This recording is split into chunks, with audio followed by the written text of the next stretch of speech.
Let's jump to the war here, and today we're doing another Legendary Difficulty first 20 turn guide, this time covering the Tomb Kings.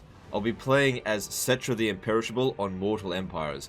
Now, Settra is arguably the easiest start of the four, but the tips and strategies that I'll use in this particular campaign can be used and applied in the other three, as long as you keep the similar mindset. Now, the reason why we're going with Settra is because Settra is probably the one that's most commonly played, and despite the fact it's ranked as easy, there is actually some pitfalls and mistakes that you can make very early on that can see the campaign completely derailed, and those are the topics that I particularly want to cover. I am Tyrion, heir of Anarion. Does not serve. So once again, jumping in on Legendary Difficulty, let's get into turn 1. Here we are on turn 1, but before we get started on the actual guide, I just want to very briefly address the patch that's coming out shortly.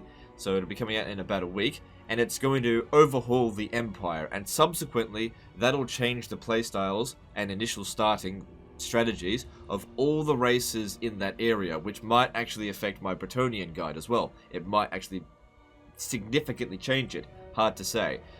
But it's not going to affect the Tomb Kings, the Dwarfs, and the Wood Elves too much, because even though the Wood Elves are going to get another settlement, I wasn't even close to going to that area as the Wood Elves, so the Wood Elf guide should be fine to utilize pre and post patch. Same thing with the Tomb Kings. There will be some slight stat adjustments, but the overall strategies post patch should be exactly the same.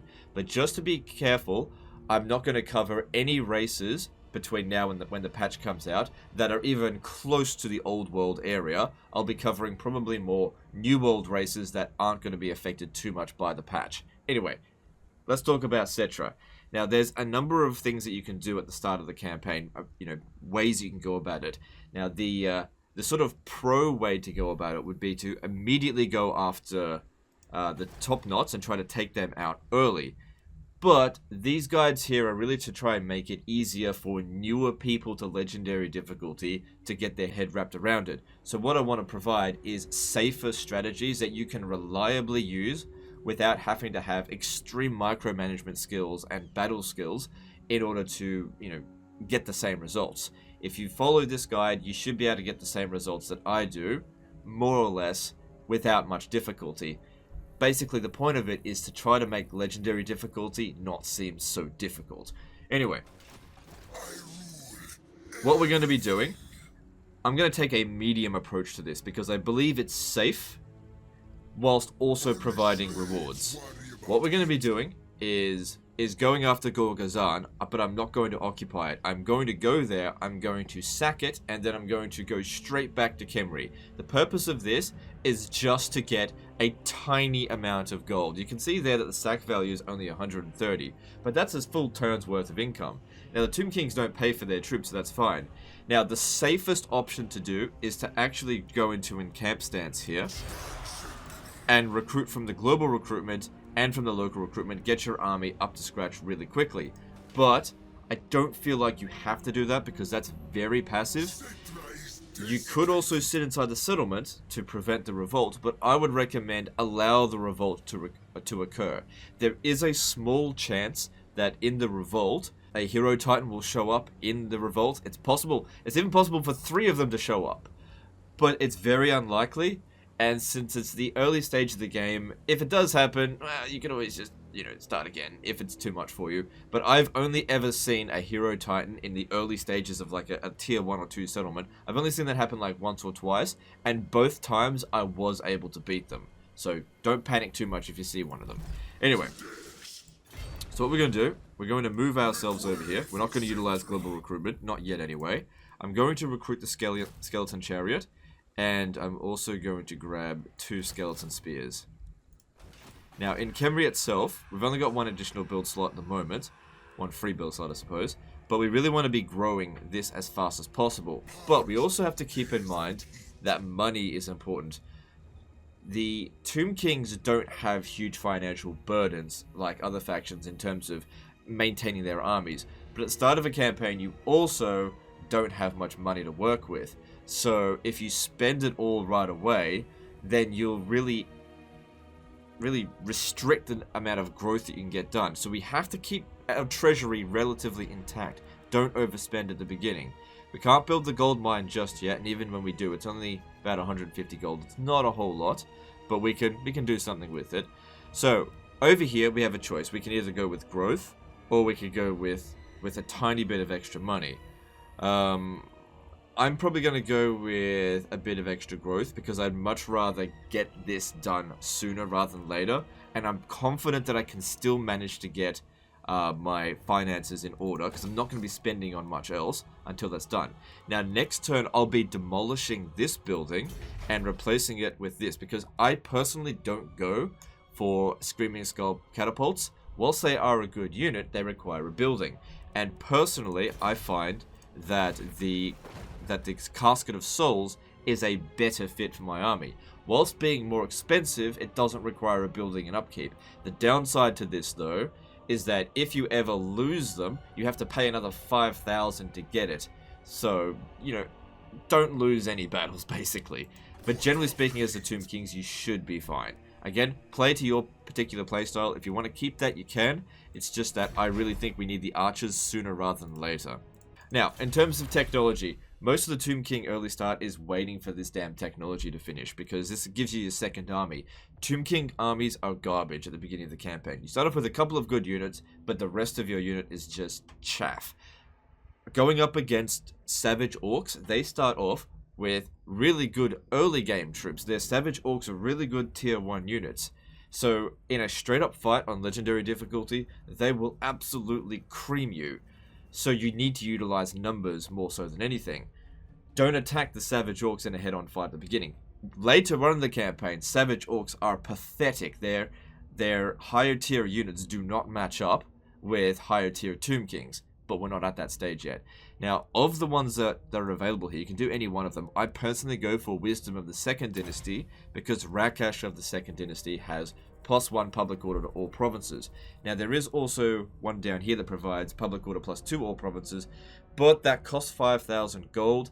I'm less likely to get that 5,000 gold as a disposable expenditure than I am going to be able to have the 200 Canopic Jars. But that being said, we're still going to struggle with Canopic Jars at this stage of the game. Anyway, that's fine. Another good thing though, before we move on, leaving these guys alone will actually cause vampiric corruption in the area, which will allow revolts to occur more often. Now, whilst it might seem like a bad thing to allow this vampiric corruption to infest your lands, getting revolts and allowing Cetra to gain a lot of experience is a good way to do something while you're waiting for this technology to finish. Alright, so on turn 2, there's not a whole lot to do apart from demolish this so we can replace it. So we don't need to maintain the building in order to maintain these units. You just get essentially their unit capacity, and then just try not to lose it. Come the late campaign, you're not going to want them anyway, so it doesn't matter that much. I just want them at the beginning, because they're reasonably good crowd control. Sort of. Good at least flanking the topknots, just at the early parts of the campaign, but later on we're not going to need it. So I want to get one more turn of recruitment over here before we hit Gorga. There's only 5 units there. I don't think I'd be able to reach it next turn, but there's a small possibility I'd make it. But anyway, I'll just grab a few extra skeleton spears, just skeleton warriors, and then we'll hopefully be able to hit it next turn.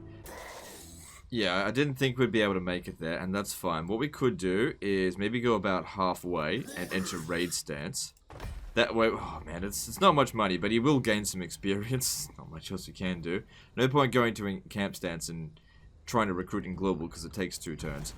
Another thing to note about the topknots is that on legendary difficulty, they can recruit very fast. So you really just want to do a hit and run and then get back over here because they will be coming to Xandrie pretty early on, and we need to be ready for that. Another reason why I want to go growth over money, because we need to get this upgraded quickly. Here we are on turn 4. So the first 10 turns of a Tomb King campaign will fly by pretty quickly because there's not a whole lot to do. But we've now got access to attack Gorga. It'll be worth 151 gold to sack, but we'll also get some money from looting it.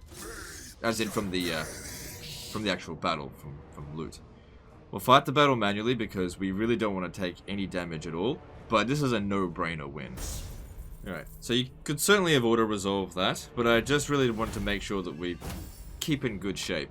Main purpose of coming here, apart from getting a little bit of money, is primarily to get Cetra leveled up. One of the main things you want to be doing as a Tomb Kings campaign is focusing on leveling up your lords and heroes. They're the strongest units that you'll have, the most important units that you'll have in your army, because the rest of your army is basically throwaway trash until you start getting late game constructs. So we're just going to sack it.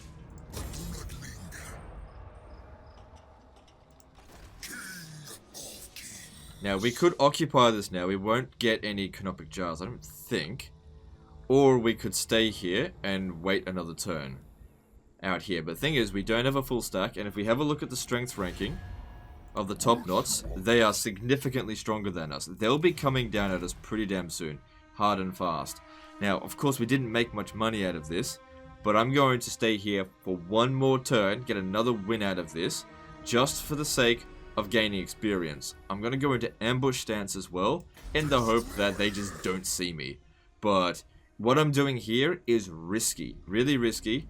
I would recommend, if you're a newer player, go back to Xandrie at this point, because the benefits that we're doing here, it is risky. Now, in terms of leveling him up, what we want to be doing is going straight to Resurrect. This is one of the best abilities that Tomb Kings can get. And just the ability to basically keep your forces constantly alive in battle. Because it doesn't cost any winds of magic to do that. You can use it as many times as you want, given the battle goes on long enough. It's a great ability. In addition to that, because your units are shit, getting sun-scorched bones early on and arrows of Asaph, that can really help you out even at the late campaign, because of the way that their unit limitations work.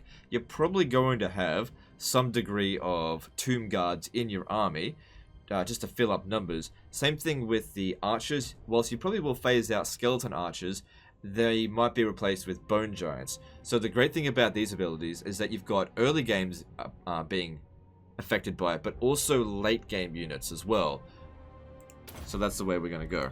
Okay, we got a notification saying that there's raiding going on at Xandrie, Land of the Dead. We can see that it's right here.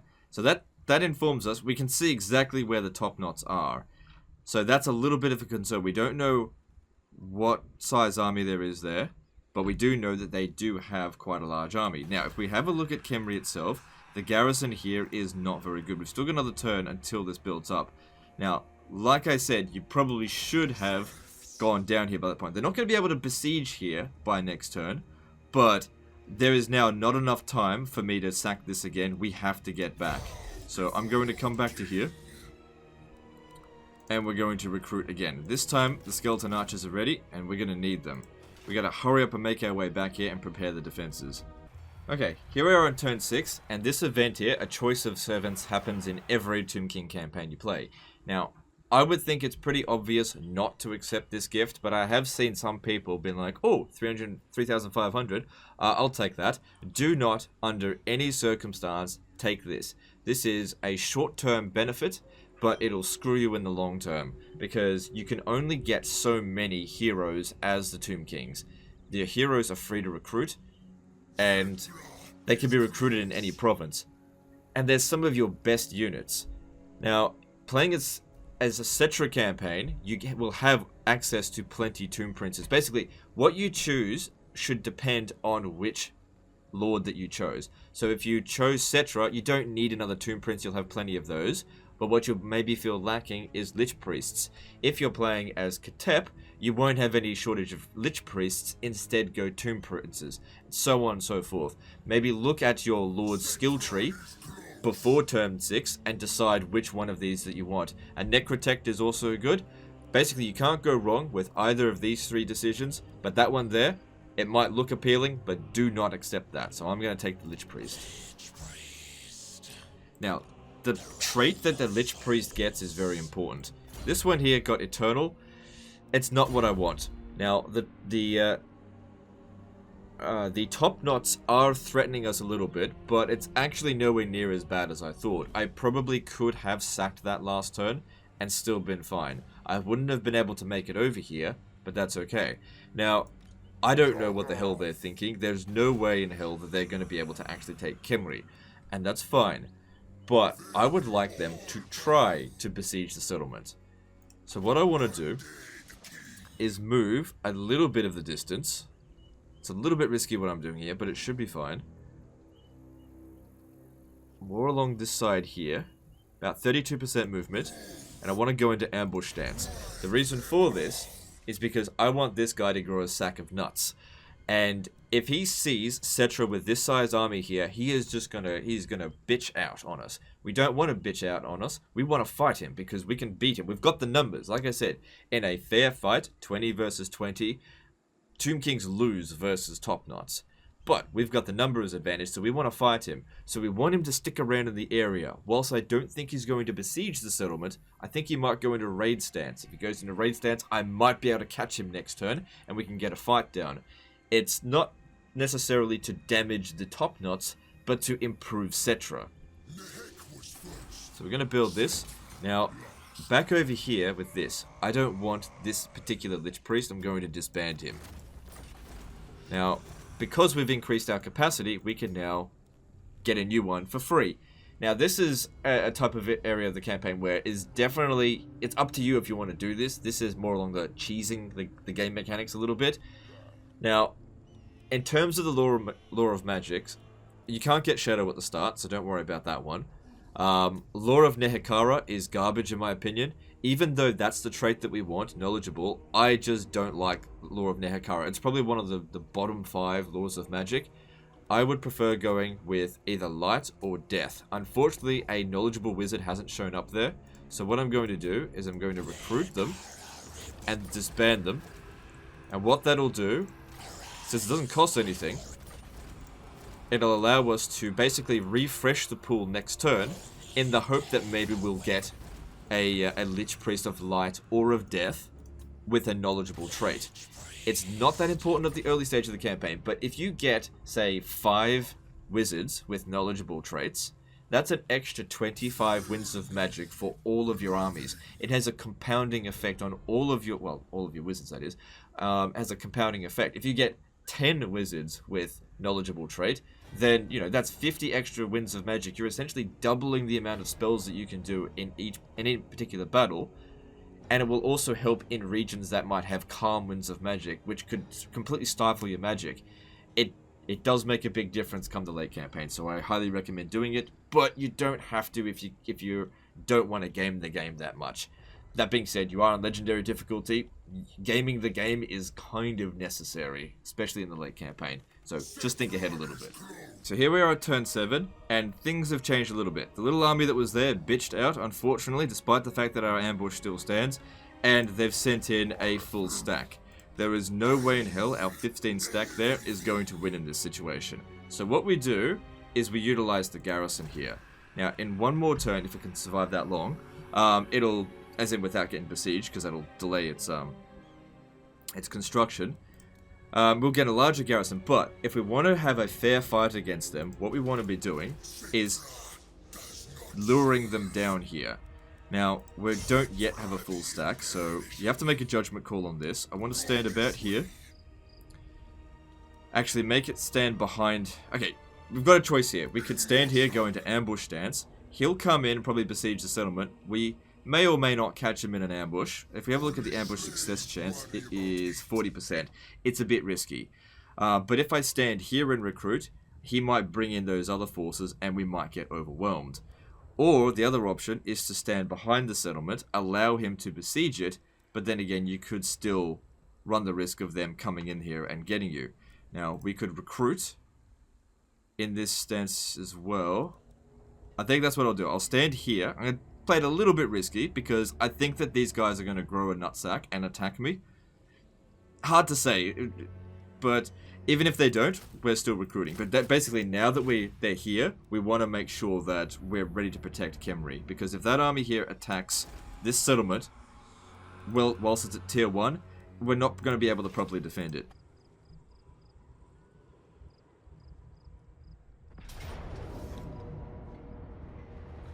So my powers of prediction are not too bad. So they did exactly what I wanted them to do. I feel confident because we have a numerical advantage. We've got reinforcements, able to utilize the garrison here. And whilst their infantry are better than our infantry, we've got some units here that can really push the favor for us. So I'm really glad he did this, because extra experience for Cetra incoming. Now the most important thing to consider is that you need to get your reinforcements together. Don't stand out the front here, allowing them to attack you while your reinforcements are staggering to get into the battle at time. Present a united front against them, and there's no way that they'll triumph. So what we want to be doing is standing back to about here, and maybe even moving back a little bit further. We don't need to corner camp, but these guys are going to be coming in hard and fast. We just need to make sure that we're set up when they arrive. That's all. Now, another thing with the Tomb Kings is, generally speaking, don't go wide with them. Because their leadership is so terrible, you want to be keeping them within the sphere of influence of their heroes so that they get that leadership buff, because otherwise they'll start crumbling pretty early. Alright, because so we can see the Savage Orc Boar Boys are going after the chariots, so I'm actually going to pull them back over here. Best that they fight our infantry. Probably should have had them shooting a little bit earlier, but it's okay. It's okay. So I'm going to send the Kemrian War Sphinx up ahead to tie down as many of them as possible so the artillery can fire effectively. It's totally fine for them to flank in there. Having a nice big condensed unit, they don't really end up doing that much damage. I'm going to keep them in reserve. Watch out for the archers there. I've overextended their line a little bit too much. Probably shouldn't be sending these Savage Orc the chariots into the Boar Boys, but I didn't protect my line particularly well there. But I think with the other reinforcements coming in here, they'll come out on top.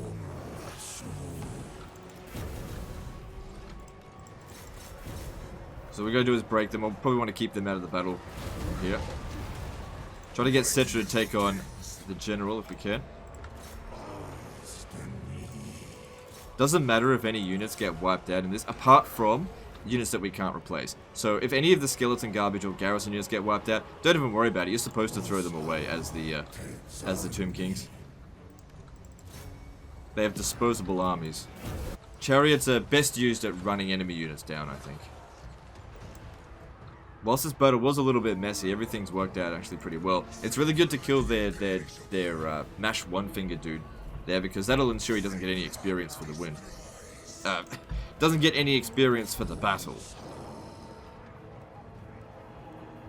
And the battle's won. Like I said, I was never concerned that we were going to have a loss here, because I knew the situation was favorable to us, but the auto resolve was going to favor them.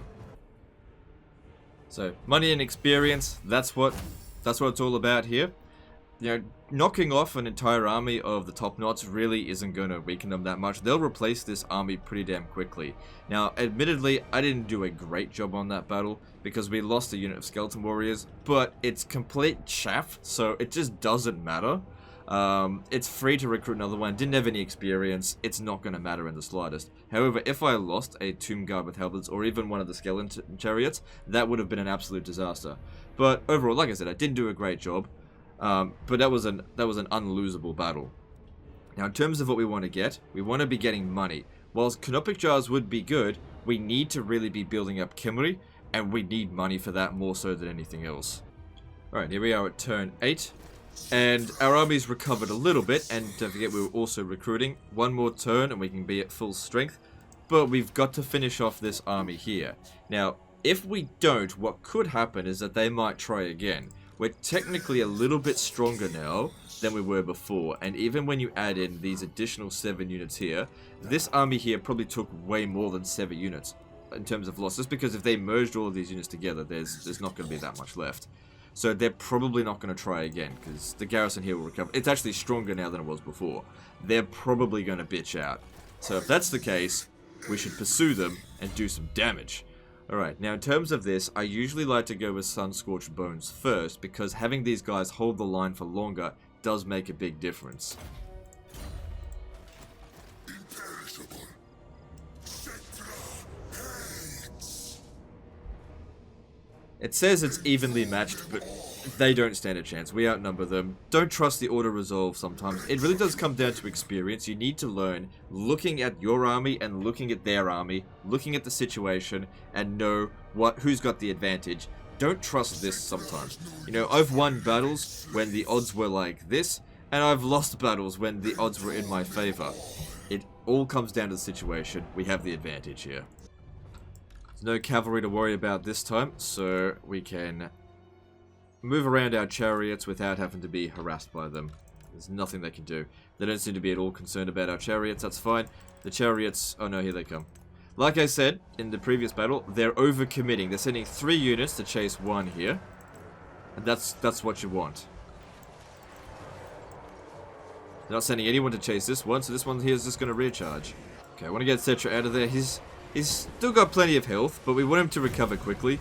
So, let's send him back for now. And get the Kemrian War Sphinx to try and take out the general, because our infantry is not going to be able to do it. That being said, they're probably going to run soon.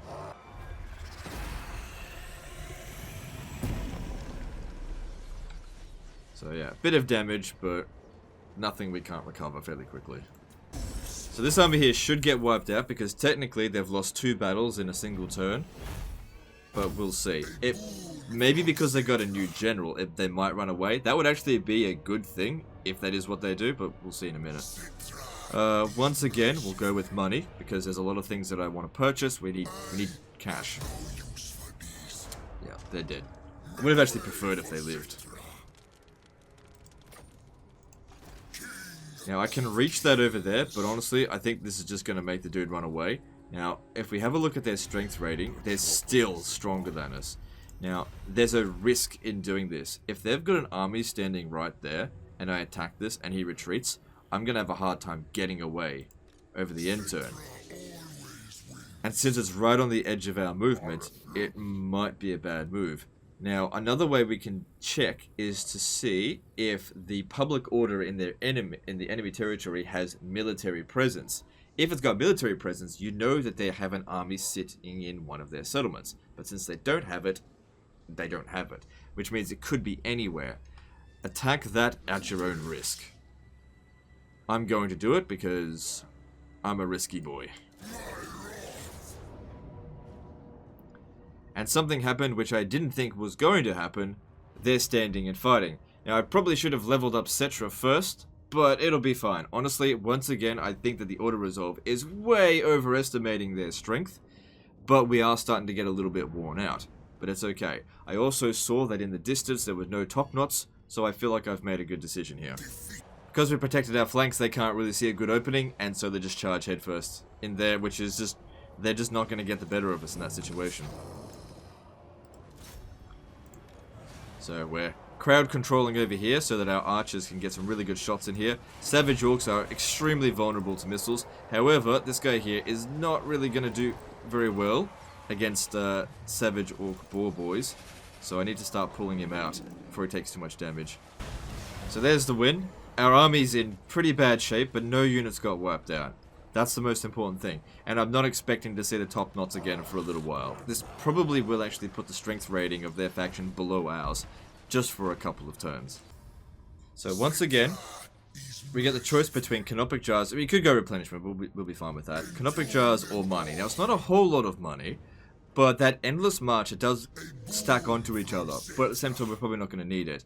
We've now got 5 grand, which is all we need to do a certain incantation. So I'm actually going to go with... I'm still going to go with the money, actually, because that's expensive. Alright, we got a mission to raid the Strigos Empire. 650 extra gold and some Canopic Jars. That's pretty good. But also, these guys here didn't run away. Based on this, we'll be able to catch them and finish the job. We've also now got access to the Great Incantation of Tahoth. Since we've got a mission to go over here and do that, that can help to, you know, relieve a little bit of the sting of the cost of this. Now, another thing that you might want to do, and you don't have to do this, is align the right with when you're going to get your second lord. Now, that's 6 turns away, and I want this now. Getting Lord Recruit rank, that is really good, but I don't want to wait 3 turns. I want it now. Cetra does not wait. Now what we can do is actually merge one of these pieces of crap and still have the same size army. Now these guys here are definitely not going to stand and fight, but before we go over there and go after them, we've got 16 turns to do this. Over here, we've got 4 turns until it revolts. Now, does Cetra have something here? He does. Take that off. We want to revolt sooner rather than later, to be honest. Sometimes that follower will keep getting added on there. You got to be vigilant and keep checking on it. Alright, this time we can justify auto-resolving this. And... campaign movement range and a tiny little bit of extra gold. Or some canopic jars. This time I'm going to go with canopic jars. Because the thing is, on a general rule of thumb, you want to be selecting canopic jars on small forces that you defeat, because it's always the same, it's always 30. But when you defeat large forces, if you need the money, always go with the money, because that scales depending on the value of the army that you killed. Now since we don't need to recruit this turn, we're going to force march. Ooh, we're pretty close to here. 571 to sack it. We could hit that next turn. We're considered stronger than them. How much longer do we have over here? 4 turns. Oh, greedy boy. Greedy, greedy boy. Okay, so if you're new to the campaign, new to Legendary, definitely don't do that. Go back over here. But because I'm not new to this, I'm a greedy, greedy boy. Alright, here we are on turn 10, and the Strigos Empire has been defeated there. We've still got the mission, but I reckon the Strigos Empire actually has no territory left, if we were to check. My dynasty reigns. Yeah, so that's impossible for us to do it, but they've still got an army around. It's very unlikely they're actually going to recapture Xandrie. If we have a look here, they've got a full stack there, so it's just not going to happen. Checking over here, they still haven't recovered their military, so we should be fine to attack that and then make our way back. We've only got 3 turns until a revolt. We need to make sure we're within range to attack the revolt when it occurs. It would certainly be better if our army was in better shape, but like I said, I'm a greedy boy. And we got to fight this battle manually so that I can mitigate whatever damage we do. If I auto-resolve this, some units will get nuked, which under normal circumstances I wouldn't worry too much about, but we're going to be force marching our way back, so we can't be recruiting whilst on force march. Anyway, we've got endless march, so yeah, we'll be fine. So, not a huge amount of money, but every coin matters when it comes down to the Tomb Kings. So in total, it's about 700, but also more experience for Cetra. Okay, we can force march back to home territory to start getting replenishment. Had to trespass on their territory here, but fuck them. Let's see if we can get a trade agreement now, actually, with them, before they get affected by fire. That, once we got the gold, trade agreement gets established, and that's an extra, you know, 100 gold, whatever. I mean, for the Tomb Kings, that's actually quite a bit. Doesn't look like there's a Hero Titan in there, but that doesn't mean there isn't. There's 2 unknown spots. Alright, we're at full strength here. Almost got enough money for this. Alright, and we'll check the heroes again, and we got nothing. Alright, that's fine.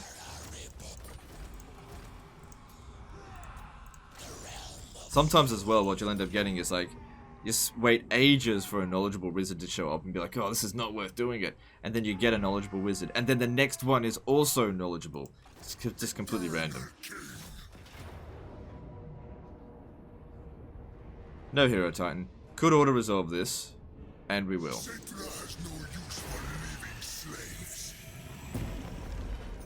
Now the thing is, up against Tomb King armies, you don't actually get any money back from doing that. So we'll take the canopic jars.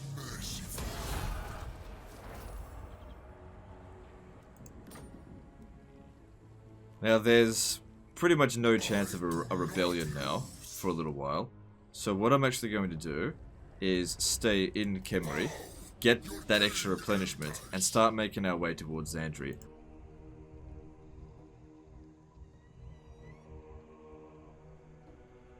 Now, I was going to make my way over here, because there's no military presence at the moment, but we just saw Mash One Finger, once again, place his stupid fat ass over here.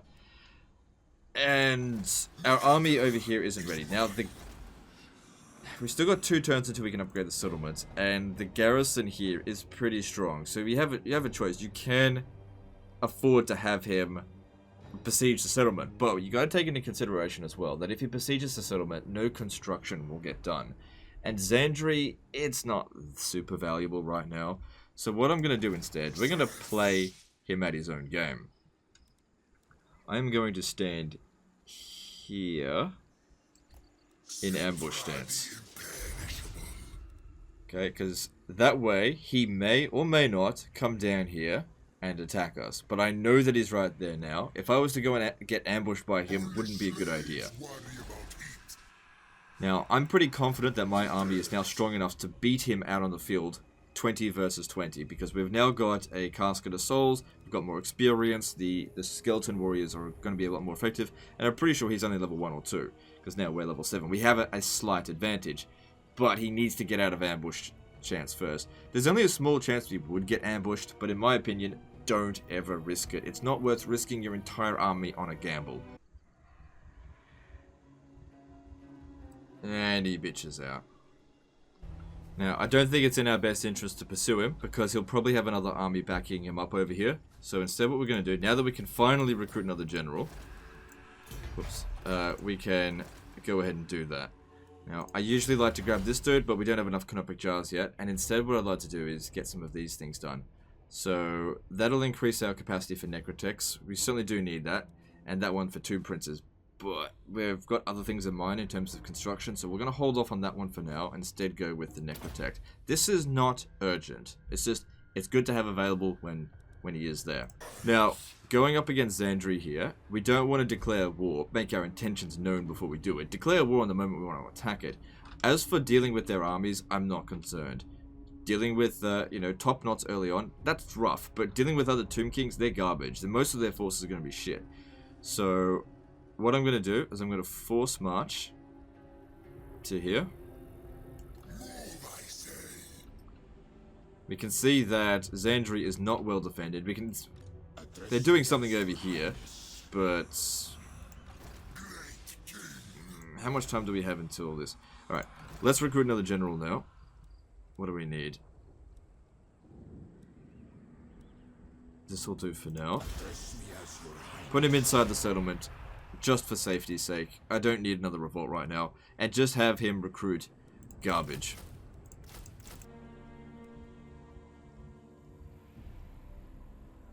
He's probably going to besiege the settlement. We've got 4 units in here ready to go. And, what's he got? He's still got garbage. And we've got 15 units in here. So we technically are a little bit smaller than his forces. But the garrison's actually really high quality. These Tomb Scorpions here can easily beat a whole bunch of their Savage Orcs. And the Tomb Guard will be about an even match. I guess when you take into consideration as well the free Ushabti you get when you've taken enough damage, essentially 20 versus 20. Anyway, I still want to move on to here. Can't get there this turn. We could make Cetra come back, and if you were new to the game, I would recommend, or new to Legendary Difficulty, I would recommend making your way back. But in this instance here, he could very well bitch out, and we want to try and get Xandrie as soon as possible, so let's just keep moving. In fact, what I'll do here, wait, we need 50% movement to raid, don't we? Yeah, I'll just forget about that then. Now, as for Necrotect, we're looking for Sphinx Carver. Again, you don't have to do this, but I like to, because that'll increase your capacity for Khemrian War Sphinxes, which are really good units, and your late game armies will have it. Once again, we've got a guy with Wise, so what I'll do is have him be the last one recruited, and he'll just stay there for the turn. And we'll see what we can do to have them annoy this army next turn, if possible. So, Khemri's under siege. Now, if you're not particularly confident with the Tomb Kings, do not sally out in this situation here. They will not win in a siege unless they bring a lot of reinforcements, which they could bring. But if you are confident with the Tomb Kings, mean, if you weren't confident, you should have brought Cetra back. But if you are confident with them, we can do this. We do have artillery in here that will make a big difference. And like I said, we got the Tomb Scorpion. So it gives us a little bit even odds, maybe slightly not in our favor. We also have to keep in mind that the reinforcing garrison won't be immediately available. They don't have any cavalry, so their army is tactically very stupid, but they're going to have huge bonuses. Oh wow, look at that, bonuses to weapon strength. So I guess it's important to try to keep these guys out of melee with our front line as long as possible. Alright, let's do this. Again, this is a very risky battle because if we lose this, it's nearly game over. But I'm confident that I can win it. We have to rely very heavily on archers and artillery. Make sure the flanks are protected with crap. And have the Tomb Guard up front. This one can come around this side here. Because even though they don't have any cavalry, they're still going to flank. And we also don't want to go too wide. That gives them an advantage because that allows a greater surface area for fighting. Also, we've got abilities in here that have area of effect attack. This benefits us to be as cramped as possible. So yeah, they love to go wide. I might send these guys on the flanks to keep their flanking troops at bay. Make sure you wound Mash so that their leadership goes to shit. Don't ever send Ushabti to go out and fight on their own. They don't perform well. They definitely fight well within ranks of infantry. Same thing with any sort of unit that has about 16 units in its troop, like trolls and crypt horrors, that kind of stuff. Make sure they've got infantry support. So, wasn't too much cause for concern there. Probably will end up being a close victory, but we still, they could have sent more forces at us and we still would have been fine. I mean, our Tomb Guard is still in good shape. We did lose the Skeleton Spearmen, but you know, whatever. It'll be fine. I doubt they're going to besiege us again next turn. He'll probably run away. Anyway, Mash got defeated, wounded again, which means he won't get any more experience. So he's still stuck at level 1, because he's their faction leader. So 586 from the win, but then another 1145 extra gold. Alright, now over here, there's a bit of a situation. What we could do is actually attack Baron Thegan here. And since he's on Force March, we'll wreck him and then attack Xandrie. Because that dude's probably going to declare war on us. But it would be best if we didn't fight him. So get a non-aggression pact. And they should be relatively reliable. Try not to notice the Knights of Arrigo. And if you do, get a non-aggression pact with them. Because their aggression is really high. I don't know what's up their ass. They need to get laid. Alright, let's take on Xandrie now. So, they don't have any allies. Oh, look at this. Here's what we can do. We can use these guys here to join war against Rakaf Dynasty. And they might pay us. Oh, they won't. Alright, I'll just offer to do it for free then. As you say. But this will help improve relations with them. Maybe we can get a trade agreement with them. I don't need this territory right now, so just leave them alone. We don't need to fight this manually.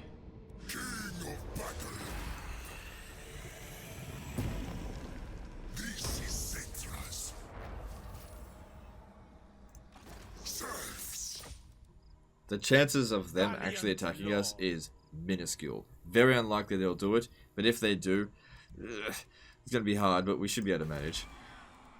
Alright, so Xandrie's at level 2. We don't want this building here. It does provide public order, but don't want that. What we probably want to be focusing on here is actually building up the walls as soon as possible, so that it can actually defend itself. The two build slots here that I like to go for is the Pyramid of, I'm not even going to try and pronounce that, and the Tower of Bone.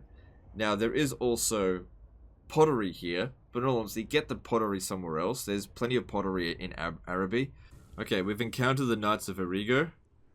Non-aggression pact with them, or else they will declare war and they will be a nuisance because they're one of the most aggressive and stupid factions in the game. What did I just fucking say? They didn't even give me a turn to sort that out. Fucking hell. Defensive my ass, but whatever. Don't worry about it. They're not that much of a threat. So can we go over here? These are usually about half stacks. It's okay. Probably not going to get a lot of money out of it, but this will probably give us about 500, so I think I'll do this. Okay. It says the odds are about even, but I reckon we'll smash them. Okay, so we've got artillery and they don't, so we can afford to be defensive at the beginning, but what we want to be doing is when they get into range, their range ability is pretty good, especially those hand cannons. We're going to want to rush at them. So we'll stay on the high ground here, they'll come to about here, and then we rush down the hill at them. And what I want my Khemrian War Sphinx to do is try to kill the enemy general. Is that another booty catcher? Yeah. God damn. The Pirate Coast names are funny. So we certainly do need a lot of cash at the moment, especially considering topknots are raiding us, so I'll take the Endless March. 2,500 and some bonus experience. Not bad. That's actually really good for us. And straight away we got the trait that we want out of a Tomb Prince, Chariot Master. Tomb Princes are probably the best individual charioteer units in the game in terms of a hero. I've seen these guys take on chosen warriors. If they've got the Chariot Master trait and a good amount of equipment, these guys are incredibly powerful on the battlefield. And that's just the best trait that they can get, in my opinion. I'd like to bring Cetra down here to sack the Pools of Despair. Bow before a king. Considering the Rakaf Dynasty's strength ranking, I think we can justify it. The biggest problem with that, though, is the Knights of Arrigo could come down here. Now, they don't have a port there, so hard to know exactly what they're planning, but we're not going to get a whole lot of notice if they do attack. But they shouldn't be able to attack us this next turn, so let's just move to here. Let's not force march, and I'll just keep it at that. So they're still raiding over here, costing us money. Not concerned about the public order problems caused. But we're slowly recruiting more troops over here, and we can see that they've brought another army up this way. That's probably their full strength, by the look of it. No sign of the Knights of Arrigo, just leave them be. Right, there's a full stack here, but it's not a great full stack. Hard to say, actually.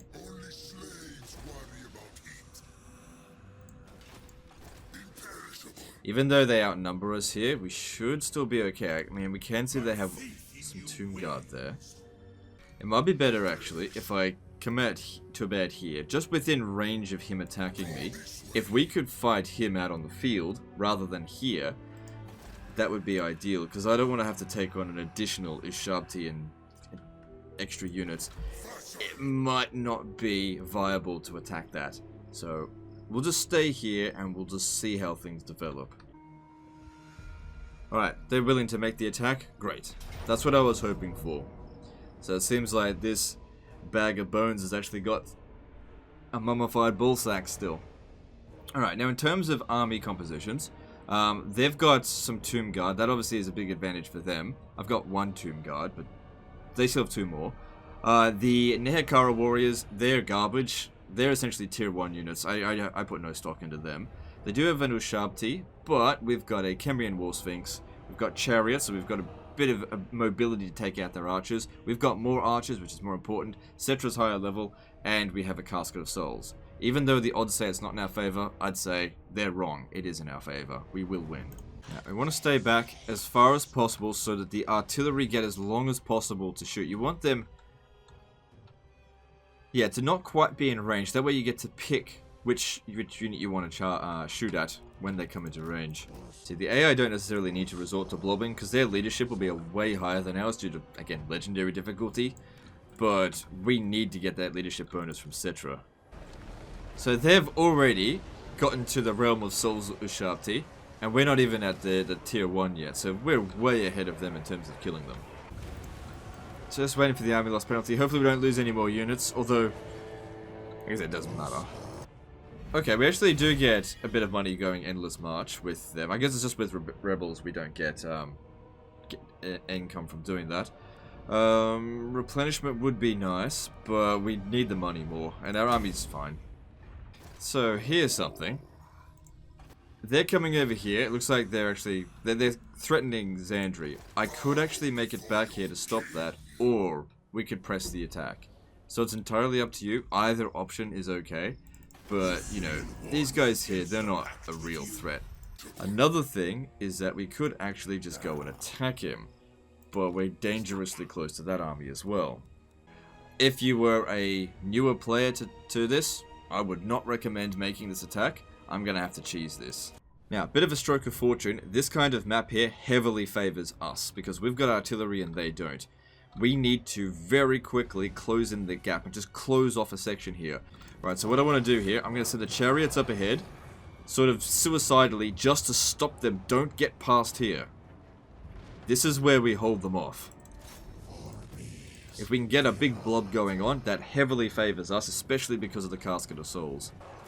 This is delicious. This is going to give this unit here so many kills. If it would shoot.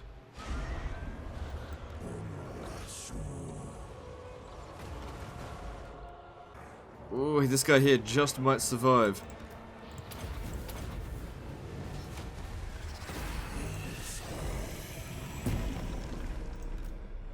And there we go. So you can really start to see where the Casket of Souls is giving its value to the army. It got the highest kills in that situation. It's well making itself worthy of the 5,000 that we paid for it. We might not have even won the battle without them. The thing we have to consider in this situation now is that what they could do is bring this army down by force march and attack again with this. So, what we want to do is make sure that we've got the best defensible position as possible, even if that means force marching. So we'll force march back here. Won't get any recruitment for the turn, but that's okay. And we'll go through this one more end turn, and if everything goes fine, then not a problem. We're one level away from getting Resurrect. Yeah, it's not going to come into play right now, but it's just so that we can get over to here. But I think the most valuable thing here is to actually start working our way up to grab this. That's going to cost 10 grand in total, which is bloody expensive. But what we could do is build this, switch it to this. That'll reduce our construction costs by a little bit. We can save 1,000 extra by doing it that way. Oh, I think they're going for it.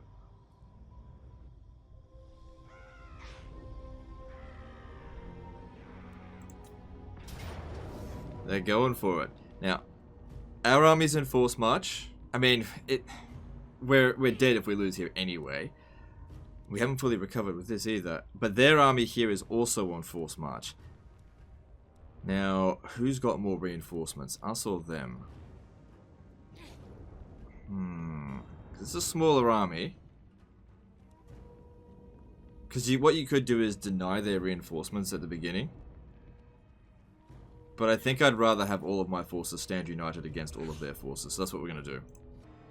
So yeah, just make sure damage units are in the rear. If we need to use them, we will. But because it's got such a small choke point here, we just try and make use of that. If anyone gets damaged, pull them out. Try and keep our units alive. Except for the garrisons. It doesn't matter if they get wiped out. Maybe a good idea to just not fire just yet.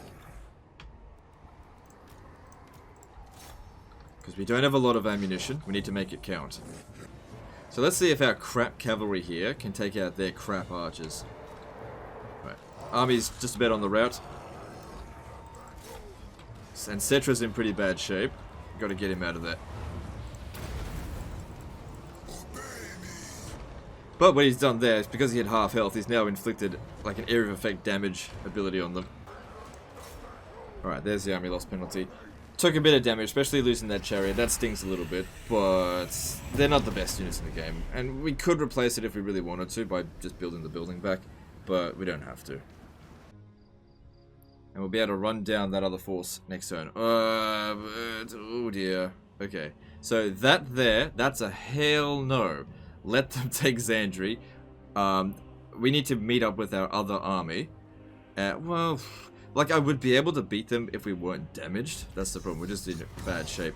Another thing to consider as well is that this has been upgraded. So it did give us a few extra troops.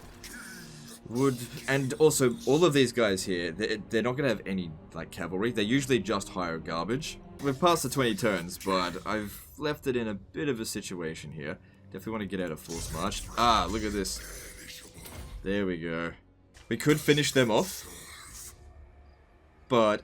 every little bit of... Actually, you know what? This is what we'll do. I'll go into battle, right? We probably won't take any damage, but I'll use the healing thing just to get the Kemrian War Sphinx and etc. back up to full strength. So this battle here is basically going to be nothing. We're going to recover losses on this battle. We'll get replenishment of 2%, and it'll recover a couple of troops. Not a lot. but we need that in preparation for what's coming, because we're going to be outnumbered, but we'll have a strategic advantage. Alright, so here we are at turn 22, and they bitched off. And that's left us with recovery. We can now upgrade this. Once we get the walls built, that'll be fine. But we do know that they're nearby, so it's difficult to push the attack down here. But you don't have to. Everything's looking really solid. We've now got 2 full stacks. I mean, this is a crap stack, but it doesn't matter. And the campaign's in good shape. So that's the end of this guide. Hope you've enjoyed it. Hopefully it helps you. And I'll see you in the next guide. Don't forget as well to post in the comments which guide you want me to do next. I'm absolutely not going to do the Empire or the Lizardmen next. So pick a different faction aside from them, and we'll see what we do next. Alright, see you next time, fuckers.